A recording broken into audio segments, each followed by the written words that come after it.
You there, yes, you. Are you getting sick and tired of results like this? When playing Operation Raptor Rescue, the latest cooperative operation to be released in World of Warships. I know I bloody well am. It's not that difficult an operation, and yet I've run into no shortage of teams that just can't get all their shit in one sock for the 15 minutes that are required to complete this operation. On the day this operation came out, I'd failed it several times. I'd completed it with 3 stars a couple of times. I'd completed it with 4 stars quite a few number of times, but I've never ever actually managed to get it done with the full 5 stars. Operation Raptor Rescue is certainly not the easiest of the cooperative operations that have just been introduced into World of Warships, but it's definitely not the hardest either. It introduces some new game mechanics that people have probably never had to deal with before, and it does require some fairly precise timing, and it really is going to test your ability to work together as a team with a bunch of completely random strangers, and that I think is where people are running into most of their problems with this particular operation. As far as ship selection is concerned, there really aren't any bad choices. Unlike last week's operation, where British cruisers were heavily handicapped due to not having any high explosive ammunition, and with their 152mm armour piercing being completely ineffective against the forts that had to be suppressed before you could actually get stuck into the mission. This time around, any Tier 6 cruiser is going to be able to do very, very well in this operation. You might struggle a little if you're in the Japanese Tier 6, the Alba, and you don't know what to expect from this mission, because you can find yourself having to switch fire between lots and lots of targets to port and starboard, and the Alba's not going to do too well under those kind of circumstances due to the slow turret rotation and the long reload on those big 203mm guns. On the other hand, if you do know what to expect in this operation, the Alba can do very, very well. It's certainly very, very good at taking out enemy cruisers very quickly indeed. Having a good carrier on your team is going to be invaluable in this operation as well, although it's easily doable without one.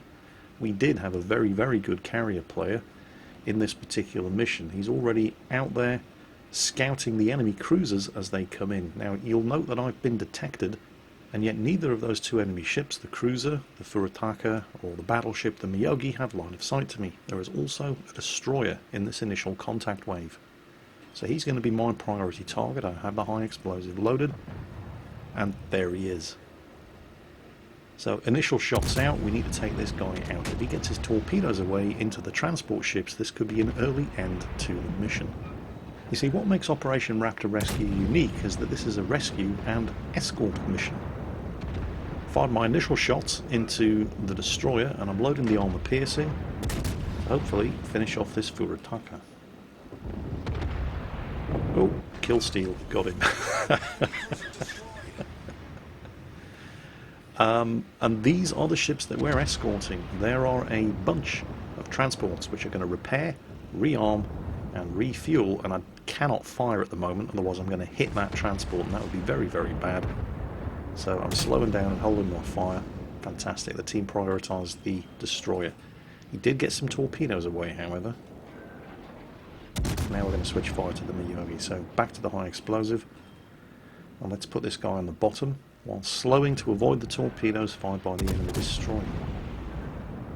One of the initial secondaries is to destroy 3 enemy ships within 1 minute, and we're well on track to achieving that. I'm going to have to cut across the bows of this second transport.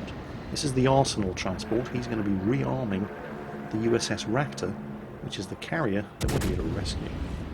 I'm clear of him now, shots out, but the Miyogi's already gone down, and that's one of the secondaries already complete. Destroy 3 enemy ships within 1 minute. Up ahead, can't quite see him just yet, there he is. That's what we're heading for. That's the USS Raptor. It's been disabled, it requires repairs, and then it has to be escorted out of the combat area. It's sitting in a position where it's got an island covering one side, but it is vulnerable to air attack from the other. And yep, that's right, there is an enemy carrier, and he is further down to the south. You can see that we've got I'm sorry, Germany, I have no idea how to pronounce that. The German destroyer down there, is that a Gator or a Gaider? We're going to call it a Gator. He's already heading down there to attempt to spot the enemy carrier and its escorts, and you can see that our aircraft carrier is already on the ball as well, and he's sending a strike and fighter package down to do exactly the same thing. Fresh enemy ships have been spotted to the northwest, and they are closing in on the Raptor. The majority of the team needs to stay and defend the Raptor from the attack that's coming in from the northwest. But if you want to get this mission done with 5 stars, then somebody has to head down to the south and deal with that enemy carrier. Now, the carrier is not unescorted. Accompanying the carrier is a cruiser and a destroyer, which means that fella down there and the friendly destroyer cannot deal with them all by himself. Even with air cover, there's just too much for him to handle, so I'm heading down there to back him up. And since we haven't actually spotted the enemy carrier or its escorts just yet, I'm going to assist our Kirov in dealing with this guy with some long-range high-explosive fire. Any second now, our carrier is likely to spot the enemy carrier and hopefully its escorts. Now bear in mind that everything we're going to run into down to the south is armed with torpedoes, so I would not recommend doing this job in a Soviet cruiser, something like the Kirov or the Budyonny, because while they're quick in a straight line and their guns are pretty good, but they don't turn particularly well, and you could end up having to do a lot of torpedo dodging down here because, well, the carrier obviously has torpedo bombers. He has a cruiser escort, there it is, the Kuma, which fires torpedoes, and the Minakaze, which obviously fires torpedoes. You can see that even with air cover, the destroyer down there is just not going to be able to handle that lot before he gets shot out of the water, so he does need some assistance in order to take out this southern group. By all means, if nobody else is prepared to do it, then do come down here in a Soviet cruiser, but keep your distance. Meanwhile, repairs to the Raptor are complete, and it is about to get underway. The rest of the team have managed to deal with all but one of the enemy force that was attacking from the northwest, and that's going to have its hands full, well, in particular if you look at the map, dealing with the tier 6 German battleship there, the Bayern. So for the moment, the Raptor, which you can see its health status by the health bar at the top of the screen under the team list, has taken no damage. Now that it's been repaired and it's getting underway, you can see why you need to leave the majority of the team up to the north to escort it, because once it moves out from behind the cover of that island, it's going to come under attack from all of the enemy ships attacking from the northwest. So we've got the majority of the team have now successfully neutralised that attacking force to the northwest, and myself and our destroyer, who has managed to sink the enemy carrier with his torpedoes, I'm going to have to turn in towards this Minakaze here, which is going to put me at a bit of a disadvantage and give that Kuma the broadside of the ship. But it was either that or possibly get torpedoed. I'm going to get my own portside torpedoes away against him and then start turning in towards him. And this is another reason why you don't want to come down here with more than 2 ships if you can afford to, because once we've dealt with this Kuma, we're going to have to turn around and haul ass all the way back up to the north again. I've been on teams where the battleships are closed in to finish off this carrier and its escorts, and they've basically just taken themselves out of the game for the rest of the match because they're too far away and too slow to get back into the fight. These AI ships, by the way, are very, very good at dodging torpedoes. Switch to the arm piercing now, trying to finish him off.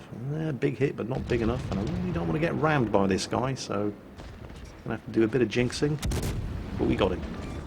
Now, threat to the south, successfully neutralised, and we managed to do it with the bare minimum number of ships detached from the main body of the task force. Just myself in the de Grasse, and 1 destroyer. That meant that because the majority of the team was still up to the north escorting the Raptor, that now it started moving after it's been repaired by the transport escort group, it hasn't taken any damage. The team to the north was successfully able to deal with all of the attacking ships from the northwest. This, however, is why if you're going to send ships down to the south to deal with that initial carrier escort group, they have to be quick, because now we have to haul ass and get ourselves all the way back up to the north and rejoin the main body of the task force. Obviously, a destroyer is a fast ship, but this, the French Tier 6 Premium, the de Grasse, is an ideal choice for this mission, because it's pretty quick anyway, but it also comes with the engine boost consumable, and while running that engine boost, I can get this ship up to speeds not far short of 40 knots. This is probably the riskiest phase of the operation, however, at least if you're planning on completing it with 5 stars, because to complete it with 5 stars, well, there's another carrier that we need to find and sink, but we also have to save all of the transports. The Liberty ships that repaired and rearmed the Raptor, and the Booo class carrier trailing at the back there that replenished its air group. If you lose any of those, then you're not going to complete this mission with 5 stars either, and right now they're transiting open water in order to get to the exit point, and this is where they're vulnerable to torpedo attacks. So anything that gets close that's capable of firing torpedoes is now your priority target. So while I'm hauling ass to catch up and assisting in the destruction of this Minakaze with some long-range high explosive fire, just have a look at the way the team have deployed. With the exception of myself and our destroyer, nobody went more than 6 or 7 kilometers at most away from the Raptor and the transport escort group.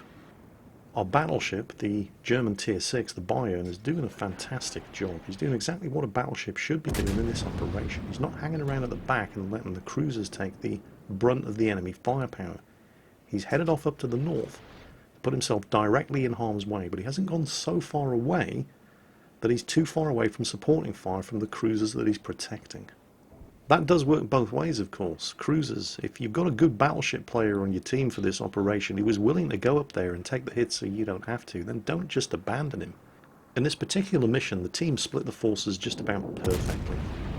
We had myself and the destroyer, who with air support headed south to deal with the first enemy carrier group. We had 2 cruisers that stayed in close escort positions on the Raptor and the transport group, and dealt with any destroyers that got close enough to pose a torpedo threat, and we had the battleship ranging further north, closely engaging the enemy cruisers that were attacking from the northwest before they could get close enough to the Raptor and its group of transports to pose a significant threat, and our 4th and final cruiser stayed close to the coattails of the battleship in order to ensure that he didn't get overwhelmed by the enemy ships that he was attacking. It was just about a perfect split of forces. And we've just located the second enemy carrier. Now, sinking the 2 enemy carriers is another one of the secondary objectives, which is going to award you a star at the end of the mission, providing, of course, you complete the mission primary objective successfully. But again, take a look at the map.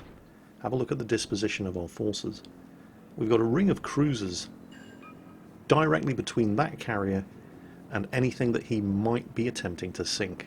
And that means we've got a ring of defensive fire consumables and catapult fighters directly between that carrier and anything that he might be attempting to sink. And our carrier, of course, is also getting stuck in with his torpedo bombers while putting a fighter escort up there, again to intercept anything that that guy might be throwing in the other direction.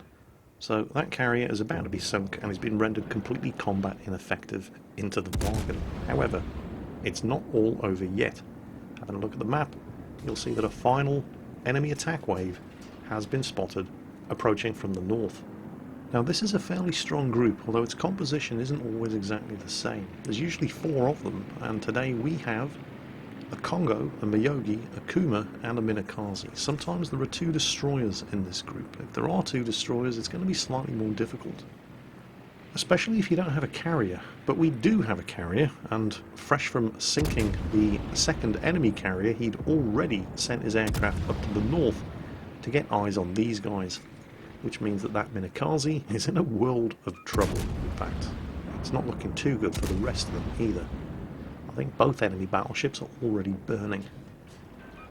The Minakaze, of course, is the big threat, although at the moment, while crossing open water, none of these ships are an immediate threat to the USS Raptor or the transports, because for this phase of the operation, they momentarily stop and take cover behind one of the islands. They will not stay there forever, however. After a couple of minutes, they're going to get underway again, and if you have not dealt, particularly with the torpedo threat, and we've just sunk the Minakaze, so now we're working over the Kuma, which is also armed with torpedoes, but they're going to have to cross this same stretch of open water to get to that exit point marked by the circle over to the right hand side of the screen, and we've just completed another one of the secondaries by getting at least one of our ships into that exit point ahead of the USS Raptor. And with 3 of our 4 cruisers now safely inside the exit zone, and with our Bayern class battleship grabbing the attention of these 2 surviving enemy battleships, they're now getting shot from every different direction. They've got flanking fire coming in from the 3 cruisers. They're coming under air attack. They're coming under direct fire from the Bayern to their front. The Miyogi's down. At this range, the armor piercing is punching right through the belt armor of that Congo. There are torpedoes coming in from every direction, and the AI in these operations is very, very good at avoiding torpedoes. But, well, there are so many torpedoes coming in from so many different directions at such short range that there's just no way this Congo is ever going to avoid them all. I might need to watch out for some friendly fire, however. No, I should be fine. Those torpedoes will miss. I'm going to have to switch to high explosive now that the Congo... No, he's done. He's dead. That's it. And the carrier escort group over there with the USS Raptor is only now announcing that it's waited too long, it's going to have to move out from behind the shelter of that island. This is the point where you usually fail the last secondary, when the carrier escort group with its transports move out from behind the shelter of that island and cross this stretch of open water to get to the exit point, because a lot of players will, well, shelter behind that island with them, rather than coming out and fighting the enemy ships. And the problem with that tactic is, while it keeps your ship nice and safe, suddenly you're in a lot of trouble when the carrier and the escort ships with it decide it's time to move out and cross that stretch of open water in order to get into this exit circle. And that's when you tend to lose some of those transports, and you fail that 5th star for that final secondary objective, ensure that all the transports make it out alive. But we have dealt with the final enemy attack wave. We did it before the carrier and the transport ships decided it was time to make a move for the exit circle. There is nothing left to kill. This mission is over, and we've done it with 6 minutes to spare. I really can't sing this team's praises enough. They were absolutely outstanding. It is so rare when you're playing one of these multiplayer online games that you see such spontaneous teamwork between a bunch of completely random strangers.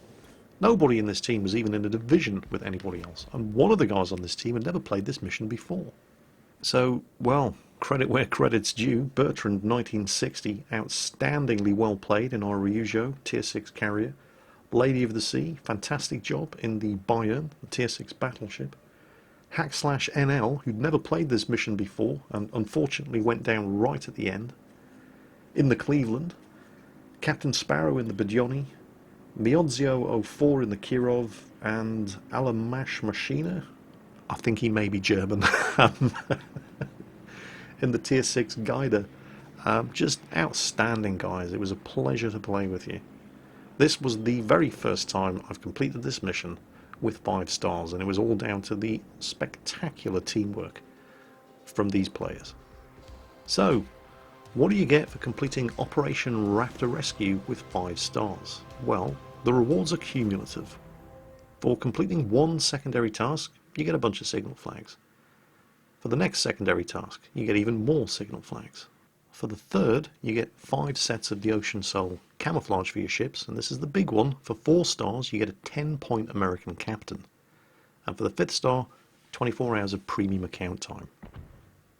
You can claim these rewards once per day. And the 4-star reward is particularly nice, especially if you're a fan of American ships, as I am. So, attempting to complete Operation Raptor Rescue with 4 stars minimum every day is a very, very good idea, because those 10-point captains are very, very nice. Now, if you don't play American ships, obviously a 10-point American captain isn't going to be much use to you. However, just because Operation Raptor Rescue with 4 stars gives a 10-point American captain, doesn't mean you can't play any of the other operations. Raptor Rescue is the operation of the week, but you can still play the other operations.